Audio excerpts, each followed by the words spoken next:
আমার ডাইরেক্ট ফাঁসি নাগে, আমার ওর মিত্র নাগে, মৃতকরণ নাগে। আর যদি ওর ওর শান্তি চান দিলে আঙ্গ আপনি ঘর দিয়ে মাইরা থয়ে যান, ওরে দিয়ে জানি অত্যাচার করুন, ওরে দিয়ে জানি ইজ্জত ধ্বংস করুন নানেরা। আমার ঘর পাহাড়পুর, নদী ভাঙি গেছে, আমার রাইজত মিলে আমার এনে এক কানি মারি রাখি দিছে।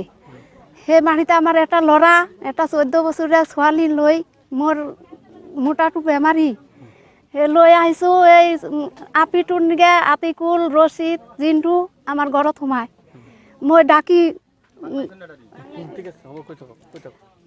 আমার সেই আপিটো অগত দিবা লাগবো। ওরা আমার আপিটো দিয়ে নাজমিনারে নিয়ে যে বিজনেস করে, ওরা আমার আপিটো দিয়ে বিজনেস করবো। আমার 14 বছরে আপি কি দিব আপনি নাগাল 10 জন ইয়ে কি তার দিয়ে 10 দিনকার টাইম দিছে। আমি আপিটো বেলেগর ঘরত নিয়ে থুইছি, আমিও গেছি গে, আমি আবার দিয়ে আইছি। এখন 10 দিনের ভিতরে আমার আপিটো দিবা লাগবো, নয় আমার 5 লাখ টাকা দিবা লাগবো। আমার একটু সরু লড়া এই আপিটোর কারণে আমার মোটাটো মরি গেছে।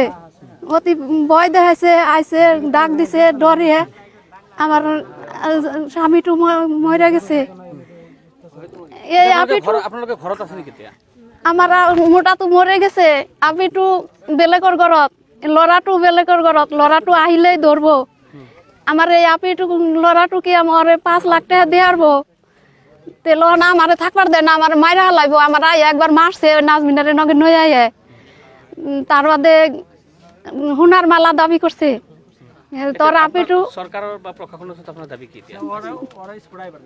সরকারের বোগালে তো জানি যায় না, বিচারকরণ যায় না, ওর রিপোর্ট দেন যায় না, ও ই কইরাই থাকে, মাইরা হালাইব। ওহন কাল যাহি ওরা আগে ব্যাগ মানুষের হক পাইলে হক জনের শাস্তি দিতেছে, ওর শাস্তি তো এখন কেউ সজ্জিত না। ওহন আমি কাছে এক অনুরোধ, 10 জনের শান্তি চাই, আমরা ওর একলা শান্তি চাই না। এই কাল যাহি জানি শান্তিতে থাকে, লড়া ছোৱালী নয় জানি, দুখে মানুষ জানি শান্তিতে থাকবার লাগে। তেওঁলোকৰ বিৰুদ্ধে চৰকাৰ বা প্ৰশাসনৰ ওচৰত কেনেকুৱা ধৰণৰ শাস্তি বিচাৰে আপুনি?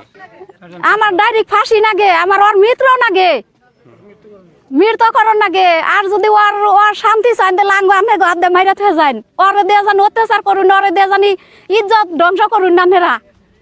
মই বিদেশত থাকোঁ।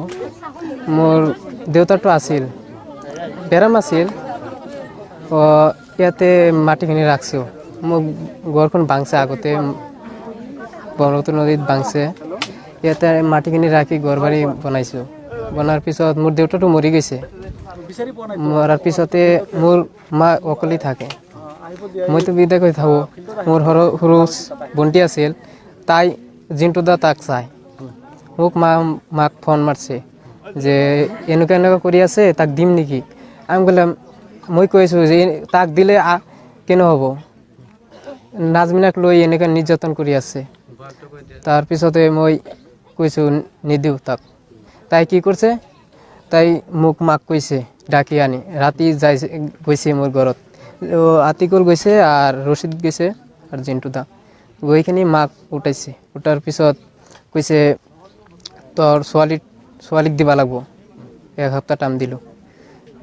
মোক মাক কৈছে সেইটো মই চাম, পিছত চাম। সেইটো মোৰ ল'ৰাটো আছে, ল'ৰাটোক সুধিব লাগিব। বৰ্তমান মই 6 মাহ হৈছে ঘৰত থাকিব পৰা নাই। তাক ভয় দেখাই আছে, তাক পইচা দাবী কৰি আছে, তাক পইচা দিব লাগিব ইয়াতে থাকিলে। মই চৰকাৰৰ পৰা এটাই দাবী, শাস্তি দিব লাগে। শাস্তি এনেকুৱা শাস্তি দিব লাগে যে ভৱিষ্যতে ইয়াতে জানে আহি কিনি